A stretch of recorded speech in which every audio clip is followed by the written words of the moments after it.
And Pangaea Policy founder Terry Haines, who joins us now by phone, analyzes all the politics for investor clients and others, Terry. So what is your assessment of how high the risk is for a bigger war between Russia and Ukraine at this moment? Hi, Sarah. Overall, I think there's a great amount of risk, but I think right now, and I mean right now, I think there's about 40% chance that there's an imminent bigger shooting war in Ukraine, primarily because both Putin through Lavrov and Blinken are dangling more negotiations. You got a few days before kind of the next big test comes, which is whether or not joint Russian-Belarusian exercises end and Russia withdraw on the 20th, and Russia withdraws troops after that. So you've got a little bit of time here to continue to for the Biden people to continue to herd cats, make the alliance as strong as possible, and at the same time make it clear that the maximum amount of pain will be extracted. Putin seems interested in stringing this out for a while longer. So, today I'll choose to be moderately optimistic.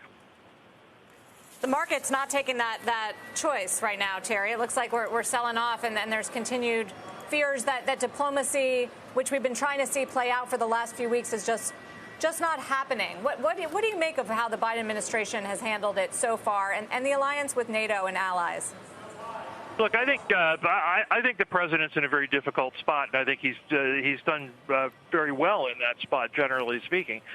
He is, you have allies here who are, broadly aligned on the same goal, but on the details, they're not all 100%, and you've got some of them, Germany, France in particular, talking through separately.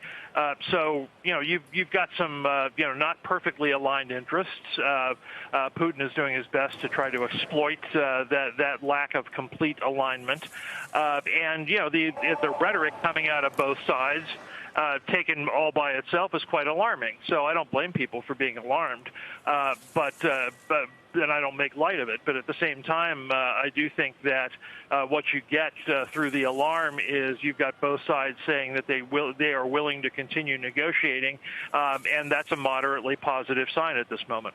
Terry, how does China factor into this, and whether or not they take a more active stand in standing with Russia?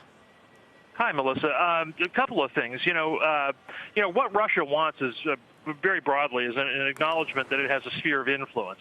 In my view, this isn't just about Ukraine. The battlefield just on that end alone goes roughly from the Baltics down to the Caucasus and maybe even the Middle East. But I think Russia is a de facto client state of China, and China has done everything possible, particularly over the last couple of weeks, to make it clear that they're going to back Russia insofar what it is doing. And it's not in China's interest to have a hot war, but I think it is in China's interest to have the sphere of influence of the United States and the Western allies diminished. That's what it's doing, and and frankly, that Chinese backing makes sanctions more difficult to have maximum impact, and Russia's certainly counting on that.